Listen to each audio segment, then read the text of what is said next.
अस्सलामुअलैकुम दोस्तों, आपका स्वागत है रूहानी राज में, जहां हर कहानी छुपाए एक गहरा राज, हर रात लाए एक नया डर। आज की कहानी एक ऐसे बदले की है जो मौत के बाद भी खत्म नहीं हुआ, एक माँ के दर्द की जो लानत बनकर पूरे खानदान पर टूट पड़ा। याद रखिए, ये कहानी सिर्फ मनोरंजन के लिए है। इसका किसी मजहब, जात, बिरादरी या शख्स से कोई ताल्लुक नहीं है। ये पूरी तरह से ख्याल है। तो तैयार हो जाइए आज की कहानी सुनने के लिए, भटकती रूह का लानत। बहुत साल पहले पहाड़ों की गोद में बसा एक अमीर रियासत था, नीलनगर। यहाँ हुक्मरान नवाब रशीद खान का राज था। वो अपनी बहादुरी और इंसाफ के लिए दूर दूर तक मशहूर थे। नवाब का एक लाडला बेटा था, शहजादा अयान। बाप उसे अपनी जान से भी ज्यादा चाहता था। दोनों में गहरा लगाव था। लेकिन पिछले कुछ महीनों से अयान एक अजीब सी बीमारी से जूझ रहा था। शहजादे का कमरा दिखाया जाता है। वो खिड़की के पास बैठा है, खाली नजर से बाहर देख रहा है। उसके चेहरे पर हमेशा उदासी की परछाइयां रहती। दिन रात वो तन्हाई में बैठा रहता। उसकी आंखें खोखली और बेजान लगती थीं। खाना पीना छोड़ दिया था, बस यूं ही घंटों एक जगह बैठा रहता। हकीमों ने हर तरह का इलाज किया, पर कोई फायदा नहीं हुआ। दवाइयां, जड़ी बूटियां, दुआएं, कुछ भी काम नहीं आया। Dialogue scene begins. दादी अम्मी कमरे में दाखिल होती हैं, परेशान चेहरे के साथ। दादी अम्मी परेशान आवाज में, अयान बेटा, क्या हो गया है तुझे? दिन भर यूं ही बैठा रहता है। कुछ तो बोल मेरे बच्चे। देख, मैं तेरे लिए तेरा पसंदीदा खाना लाई हूं। अयान कोई जवाब नहीं देता, बस खाली नजर से बाहर देखता रहता है। दादी अम्मी पास बैठकर, हाथ उसके कंधे पर रखकर, बेटा, मुझे बता तो सही, क्या तकलीफ है तुझे? तेरे वालिद बहुत परेशान हैं। पूरी हवेली में सुन्नाटा छाया है। बोल ना मेरे राजा बेटा। अयान धीरे से मुड़ता है, उसकी आंखें गीली हैं। शहजादा अयान, दादी अम्मी, क्या आपको भी सुनाई देता है? दादी अम्मी घबराकर, क्या सुनाई देता है बेटा? शहजादा अयान फुसफुसाते हुए, वो आवाज, घुंघरू की झंकार, किसी बच्चे का रोना और एक औरत की चीख। दादी अम्मी और परेशान होकर, बेटा, यहाँ कोई आवाज नहीं है। तू बस कमजोरी की वजह से ऐसा सोच रहा है। चल कुछ खा ले। शहजादा अयान अचानक उसका हाथ पकड़कर घबराए हुए, नहीं दादी अम्मी, नहीं, ये मेरा वहम नहीं है। वो सच में मुझे बुला रही है। हर रात वो आती है। दादी अम्मी डरती हुई, कौन बुला रहा है तुझे? शहजादा अयान रोते हुए, कांपते हुए, वो भटकती औरत, जंगल वाली, जिसकी गोद में मरा हुआ बच्चा है। वो कहती है कि वो भी मुझे अपने साथ ले जाएगी। वालिद ने जो किया है उसका बदला लेगी। दादी अम्मी सदमे में पीछे हटती हुई, क्या? तेरे वालिद ने क्या किया? बेटा, तू क्या बोल रहा है?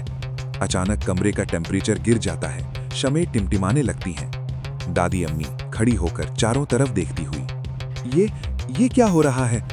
दूर से घुंघरुओं की आवाज सुनाई देती है। एक बच्चे का रोना गूंजता है। शहजादा अयान कान पकड़कर चीखता हुआ, वो आ गई। दादी अम्मी भागो, यहां से भागो।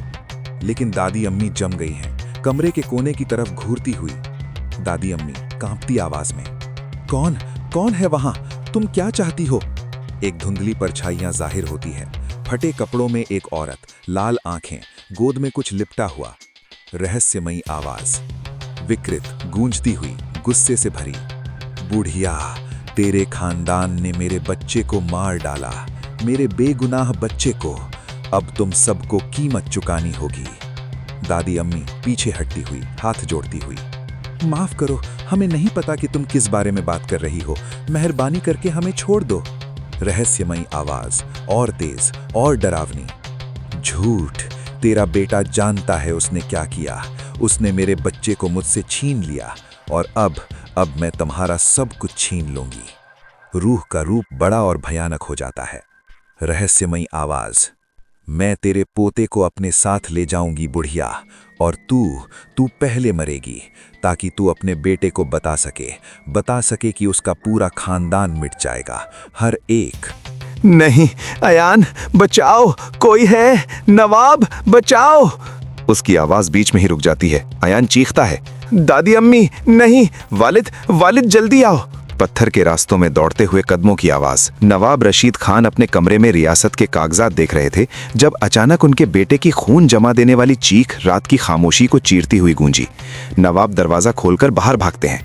नवाब रशीद दौड़ते हुए चिल्लाते हुए, अयान, अम्मी मैं आ रहा हूं, रुको। वो अयान के कमरे का दरवाजा तोड़ते हैं। नवाब रशीद घबराए हुए, क्या हुआ, ये क्या हो रहा है? मंजर दिखाता है, दादी अम्मी जमीन पर बेहोश पड़ी हैं। अयान उनके बगल में घुटनों के बल रो रहा है। वालिद वालिद वो सांस नहीं ले रही हैं, दादी अम्मी नहीं उठ रही हैं। वो औरत, वो रूह, उसने इन्हें मार डाला, दादी अम्मी को मार डाला। अम्मी अम्मी उठो, मेहरबानी, खदीजा आंखें खोलो, पहरू पहरू तबीब को बुलाओ अभी। कई पहरेदार अंदर दौड़ते हैं। मुख्य पहरेदार, नवाब क्या? फ्लैशबैक शुरू। 6 महीने पहले की रात। नवाब रशीद अपने कुछ भरोसेमंद साथियों के साथ काली जंगल में शिकार के लिए गए थे। काली जंगल एक घना रहस्यमय जंगल जो रियासत की सीमा पर था।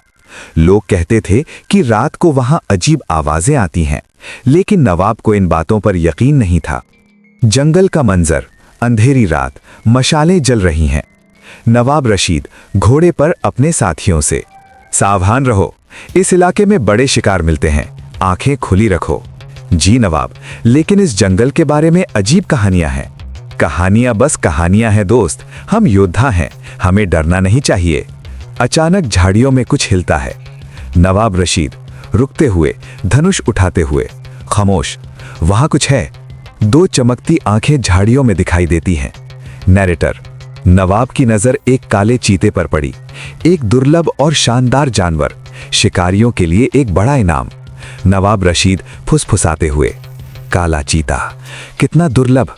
वो चीते का पीछा करना शुरू करते हैं। चीता घने जंगल में भागता है। नैरेटर, नवाब ने उस चीते का पीछा किया, उसके साथ ही पीछे छूट गए। वो इतने केंद्रित थे कि उन्हें एहसास नहीं हुआ कि वो जंगल के सबसे गहरे, सबसे अंधेले हिस्से में पहुंच गए थे। नवाब एक खुली जगह में पहुंचते हैं। चीता रुकता है। नवाब रशीद धनुष तानते हुए, अब तुम मेरे हो। वो तीर छोड़ते हैं। नैरेटर, तीर हवा में सनसनाया। एक पल के लिए सब कुछ शांत हो गया। नवाब को लगा कि चीता जख्मी होकर गिर गया है, लेकिन फिर झाड़ियों से एक तीखी, दर्द भरी चीख, अनजान आवाज, आह मेरा बच्चा, मेरा बच्चा। नवाब रशीद डर कर, ये क्या था? वो झाड़ियों की तरफ दौड़ते हैं और रुक जाते हैं।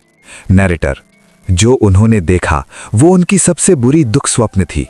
वहां एक औरत थी, फटे कपड़े, उलझे बाल, आंसुओं से भरा चेहरा, और उसकी गोद में एक छोटा बच्चा था जिसकी छाती में नवाब का तीर घुसा हुआ था, खून बह रहा था। नवाब रशीद सदमे में पीछे हटते हुए, नहीं नहीं, ये नहीं हो सकता। भटकती औरत बच्चे को पकड़े हुए, रोते हुए, मेरा बच्चा, मेरा बेगुनाह बच्चा, तुमने उसे मार डाला। नवाब रशीद घुटनों पर गिरते हुए, हाथ जोड़ते हुए, मुझे माफ कर दो, मेहरबानी माफ कर दो, मैंने जानबूझकर नहीं किया, मुझे लगा ये चीता था, मैं नहीं जानता था कि तुम और तुम्हारा बच्चा यहाँ है। फ्लैशबैक शुरू। 6 महीने पहले की रात। नवाब रशीद अपने कुछ भरोसेमंद साथियों के साथ काली जंगल में शिकार के लिए गए थे। काली जंगल एक घना रहस्यमय जंगल जो रियासत की सीमा पर था। लोग कहते थे कि रात को वहां अजीब आवाजें आती हैं, लेकिन नवाब को इन बातों पर यकीन नहीं था। जंगल का मंजर, अंधेरी रात, मशालें जल रही हैं। नवाब रशीद घोड़े पर अपने साथियों से, सावधान रहो, इस इलाके में बड़े शिकार मिलते हैं, आंखें खुली रखो। जी नवाब, लेकिन इस जंगल के बारे में अजीब कहानियां हैं। कहानियां बस कहानियां हैं दोस्त, हम योद्धा हैं, हमें डरना नहीं चाहिए। अचानक झाड़ियों में कुछ हिलता है। नवाब रशीद रुकते हुए, धनुष उठाते हुए, खामोश, वहां कुछ है। 2 चमकती आंखें झाड़ियों में दिखाई देती हैं। नैरेटर, नवाब की नजर एक काले चीते पर पड़ी। एक दुर्लभ और शानदार जानवर, शिकारियों के लिए एक बड़ा इनाम। नवाब रशीद फुसफुसाते हुए, काला चीता, कितना दुर्लभ। वो चीते का पीछा करना शुरू करते हैं। चीता घने जंगल में भागता है। नैरेटर, नवाब ने उस चीते का पीछा किया, उसके साथ ही पीछे छूट गए। वो इतने केंद्रित थे कि उन्हें एहसास नहीं हुआ कि वो जंगल के सबसे गहरे, सबसे अंधेले हिस्से में पहुंच गए थे। नवाब एक खुली जगह में पहुंचते हैं। चीता रुकता है। नवाब रशीद धनुष तानते हुए, अब तुम मेरे हो, वो तीर छोड़ते हैं। मैरिटर, तीर हवा में सनसनाया। एक पल के लिए सब कुछ शांत हो गया। नवाब को लगा कि चीता जख्मी होकर गिर गया है, लेकिन फिर झाड़ियों से एक तीखी, दर्द भरी चीख, अनजान आवाज, आह मेरा बच्चा, मेरा बच्चा। नवाब रशीद डर कर, ये क्या था? वो झाड़ियों की तरफ दौड़ते हैं और रुक जाते हैं। नैरेटर, जो उन्होंने देखा वो उनकी सबसे बुरी दुख स्वप्न थी।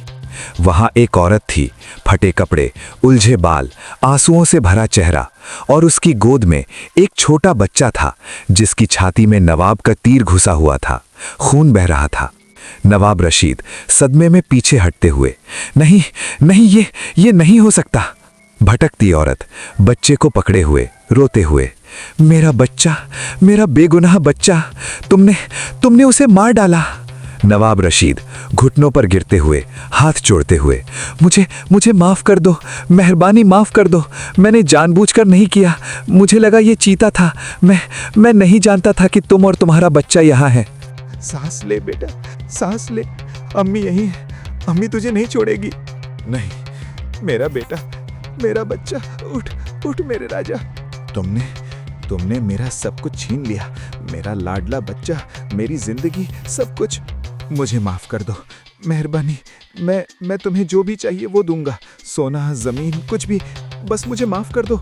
माफी? क्या माफी मेरे बच्चे को वापस ला सकती है? क्या तुम्हारा सोना मेरे बेटे की हंसी वापस ला सकता है? तो तुम क्या चाहती हो?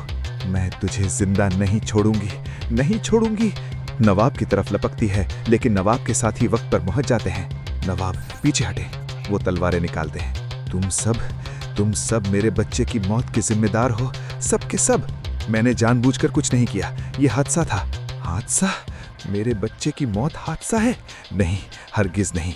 अचानक हवा चलने लगती है, पेड़ हिलने लगते हैं, असामान्य ऊर्जा महसूस होती है। सुन नवाब, सुन अच्छे से, जिस तरह मैंने अपने बच्चे को तड़पते हुए देखा, मरते हुए देखा, उसी तरह तू भी अपनी औलाद को तड़पते हुए देखेगा। नहीं, ऐसा मत करो, मैं तेरे पूरे खानदान को मिटा दूंगी। तेरे घर में हमेशा मातम रहेगा, तेरे आंसू कभी नहीं सूखेंगे। तुम मेरे परिवार को कुछ मत करना। अपने बेटे की मौत का बदला मेरी जान लेकर ले लो, लेकिन मेरे परिवार को बख्श दो। नहीं नवाब, नहीं, औलाद के बदले औलाद, खून के बदले खून। जैसे तूने मेरी जिंदगी उजाड़ी है, वैसे ही मैं तेरी जिंदगी बर्बाद करूंगी। वो अपने मरे बच्चे को चूमती है। मेरे बेटे के लिए तुझे भी अपने बेटे की भेंट चढ़ानी होगी। नहीं। अचानक भटकती औरत की आंखें और तेज लाल चमकने लगती हैं, और फिर सब कुछ बदल गया। उस औरत का दुख गुस्से में बदल गया, उसका गुस्सा नफरत में बदल गया, और उसकी नफरत एक लानत में बदल गई। आज से तेरा घर लानतिया है नवाब।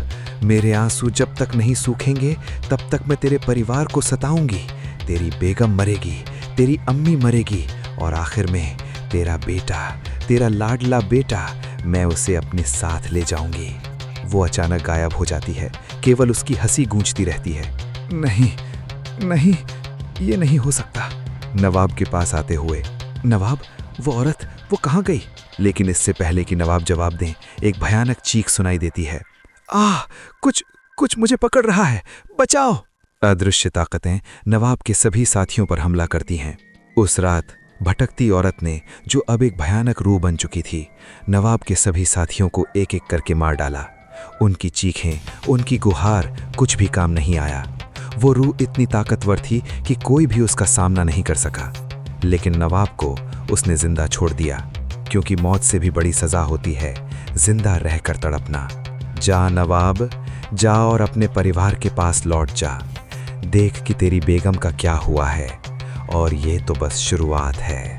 नवाब घबराकर अपने घोड़े पर चढ़ते हैं और महल की तरफ भागते हैं।